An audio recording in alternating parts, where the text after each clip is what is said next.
All right, welcome back to the Build to Grow podcast. I'm your host, Tim Lyons, in studio, joined by Randy Ingston, the co-host. What's up, guy? What's up? What's up? You telling me, man. Oh, lots. Oh, what isn't right now? It's all up. We're everywhere. Up is good. We got a lot going on. Gosh, guys, I want to just kind of tease you in a couple things. We're doing a virtual summit coming up. You're the first to hear about it. Literally, we just... been working on it for a little bit. We're going to start releasing. It's going to be in March. We have a secret meeting that only a few people know about coming up in April. We have our Grow Summit in June. We actually had in February, in a couple of weeks, we'll be in Orlando for the Iron Circle experience. We've got Mike McAllowitz coming to that. Hell yes. So there's a lot coming up, but I really want to touch on the secret meeting. So if you're in our Business Talk with Fitness Professionals group, I came up with an idea, and I think it's genius. Oh, it's genius. It's it's going to be hands down probably one of the biggest values that any gym owner can ever put their hands on. Right. What I want to do is invite maybe 10 to 12 gym owners out here to Scottsdale. We'll host a meeting. And we're going to basically pull the curtain back on everything that we do at this gym, everything that we do as far as our pricing model, our systems, our automation, our sales process, our employee manuals, our coaching, our programming, the software we use to program, the layout of the gym, how our flow looks in my body, all the things that we do that we figured out over 13 years, and we're just going to hand it over. We're going to present it in a nice binders and give you some takeaways and stuff. And then we'll host, have a new Airbnb that we're closing on in a couple of weeks. We'll host some of this stuff there. We'll bring in our tax expert and have her talk, and then we'll have a couple other speakers come, maybe some of our vendors that we use. So you can basically fast forward and shortcut the line to success. We've already done all the brain damage to get to this point. We've gone through all the hurdles and the highs and lows. We've ironed it all out to this. And so, and Zach's like, well, essentially it's like a franchise. You just hand over the franchise manuals at that point. Yeah. I mean, it's not a franchise. We're not franchising anything. But we would basically give away everything. And I want to give away everything. I want to give it all away. Like, here's exactly what we do. Here's how to do it. You can talk to our coaches. We'll talk to our fitness director. We'll talk to me. We'll talk to you, whatever. We'll bring everybody in this room or in this gym, and we're just going to give it all away. We're going to call it the secret meeting, and more details to follow. But if you have interest in that, I want you to go into our Business Talk with Facebook. Business Talk with Fitness Professionals on Facebook. On Facebook, thank you. I think it's pinned post. I believe so, yeah. You'll see it. I wrote it all out there, and just put interested. And if you're interested, cool, we'll send it to you. It's going to be somewhere, it's going to be a 5-figure investment. It is going to, we'll cover some food and some other stuff, but it's basically, $15,000 or somewhere up to that, so it's not going to be for everybody. And we know that.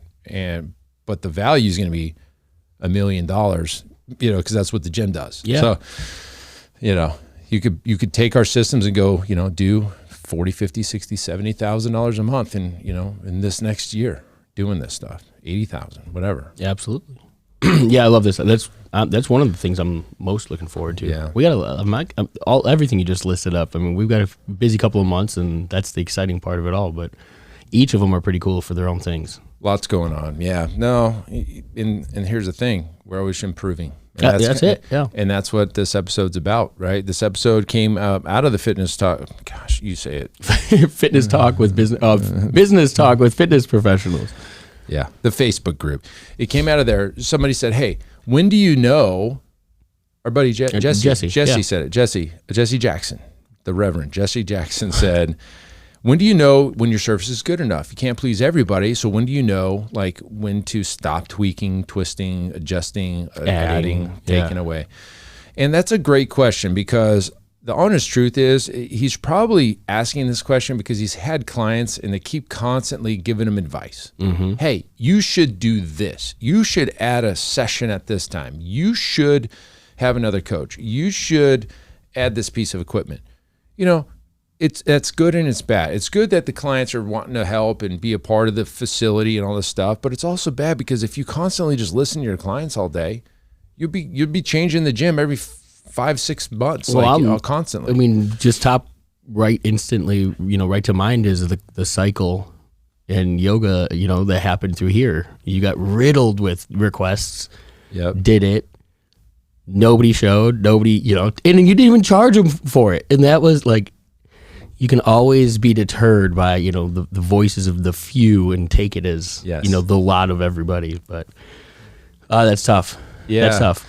And the honest truth, you should always be trying to improve. So I don't think the mission ever stops. Like, Jesse, when is good enough good enough? I don't think it's ever good enough. Like, if you're an entrepreneur or a hard charging person, like, you're never satisfied anyway. So I think inherently you're always going to be looking for that tweak or something there. And Jordan Peterson, if anything's worth doing, is worth doing better or worse. You could always do better, right? Absolutely. But I think I understand his question, and he's saying, like, look, man, I need to be good with this. We've worked our ass off to get to this, and I think it's okay. I think you can be okay with your service, but you should always be watching. Yeah. You don't have to be actively adjusting things, but you should always just kind of keep an eye on, like, okay, yeah, that was you should be able to go out there and say, damn, we did a great job today. There shouldn't be ever a time where you're like, every single time you go out there, oh, needs to be better. Yeah, you should always kind of stop and say, like, yeah, we're doing what we need to do. Like, the clients are getting trained on time. Nobody's getting hurt. Results are good. Looks like they're smiling and happy. Looks like they're happy and having a good time. Step back. Congratulate yourself. You did a good job. I mean, you've done that at least. Yeah. Right? I mean, take it to other, businesses as they grow, right?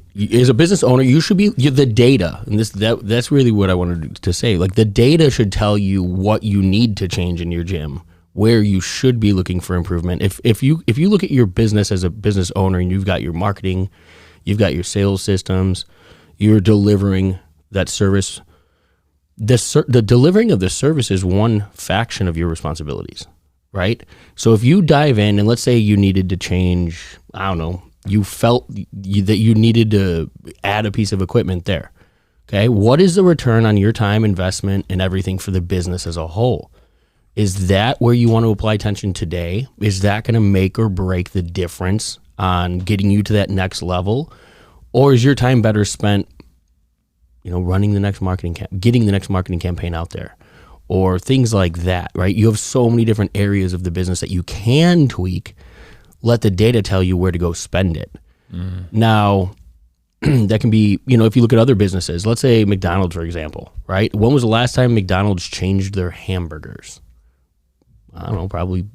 Who knows? I don't remember a time where they legitimately, 1963. I know that. They have. I'm sure. I know. We know they have. I mean, things have been edited and tweaked, but they're they're minor, right? Like, you go to McDonald's for a burger, you know what you're getting there. Yep. The experience that comes along with that has changed dramatically. Yeah.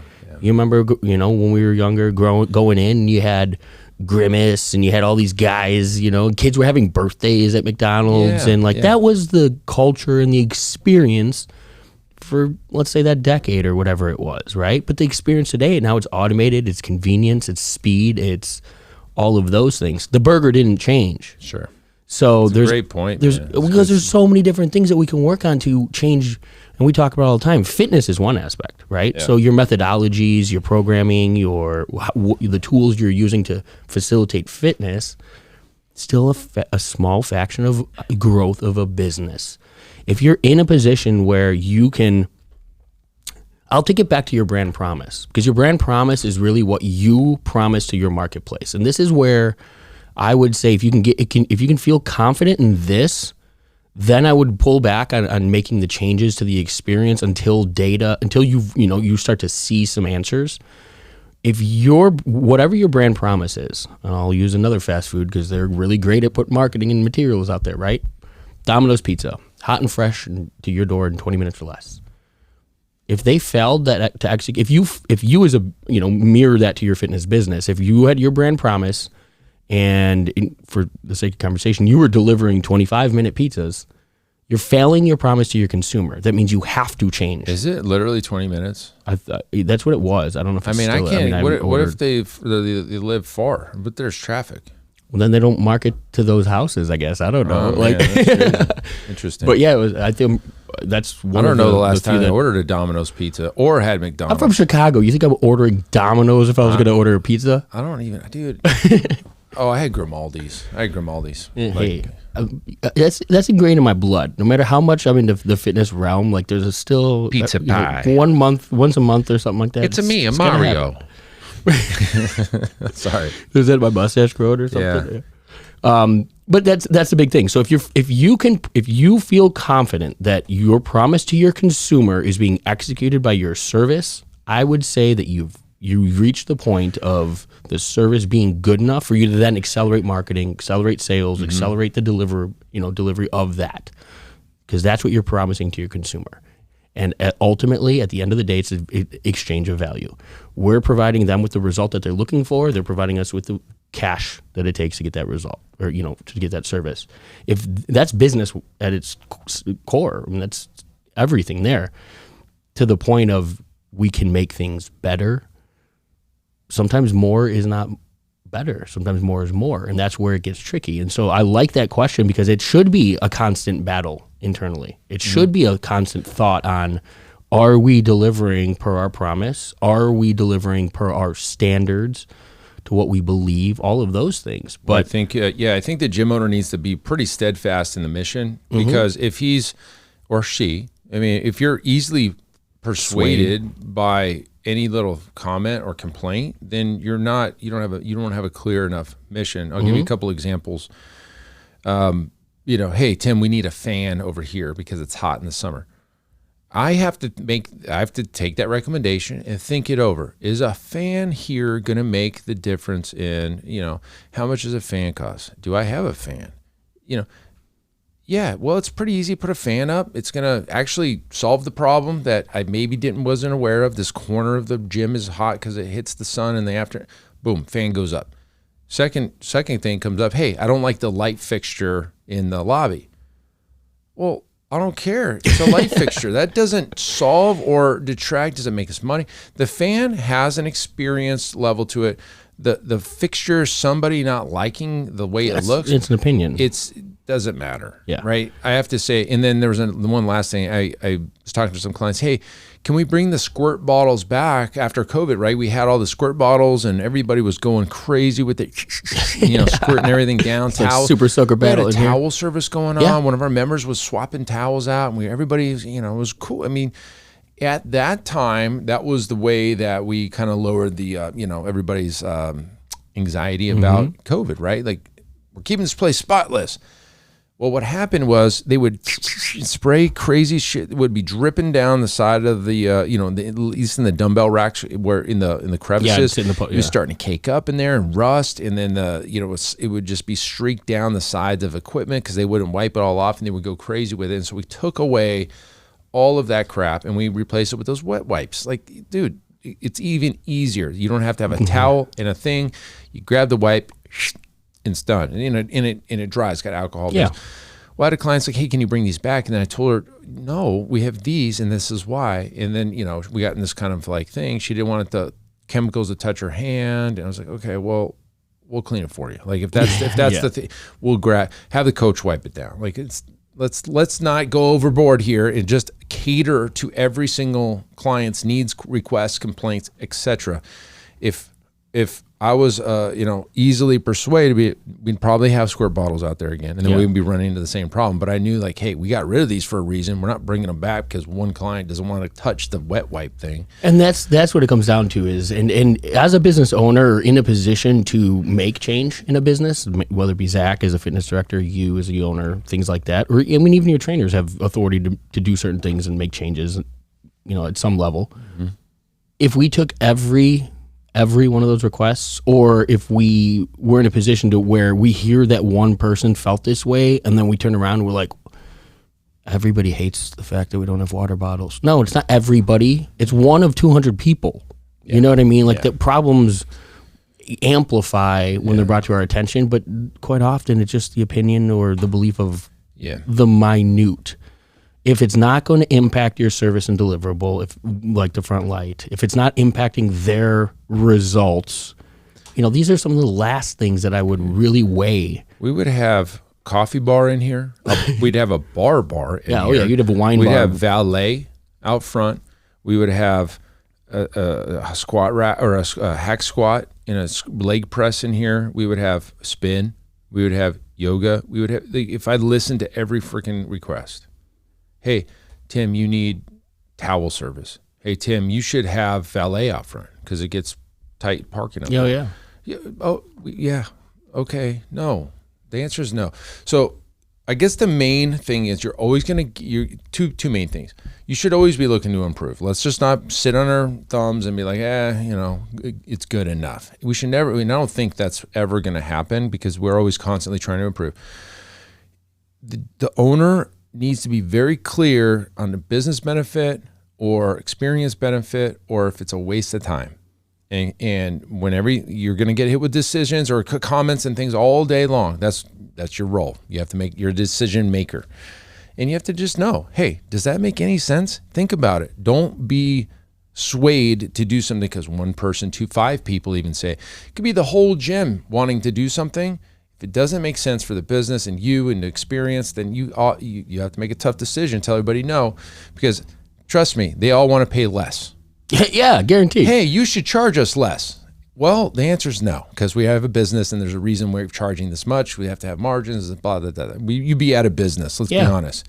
So be steadfast, be very clear, always look to improve, but don't take everything, to heart and make decisions on emotions. Correct. That's a great point there. And that can be mitigated when you're really clear on what you want to deliver to the marketplace. Right? You as the owner, you're the ultimate decider of the style of training you're providing. The color of the walls, the music choice, like all of these things. Yes. Does the feedback come from your clients? Absolutely. But the beautiful thing about consumer choice is if you don't like this business, there's a business down the street that's probably just, what you're looking for type of thing. If you're and I'm not saying be, steadfast and push out any of those recommendations or things like that. But there are absolutely lines you have to draw in the business because it's not what you align with, it's not what you believe, and it's not what you bring to the table. Zumba. I was just going to say, if that were the case, we'd do Zumba, we'd have CrossFit, we'd do, body building training. We'd have sledgehammers. We'd have all of these different methodologies. We'd be catering.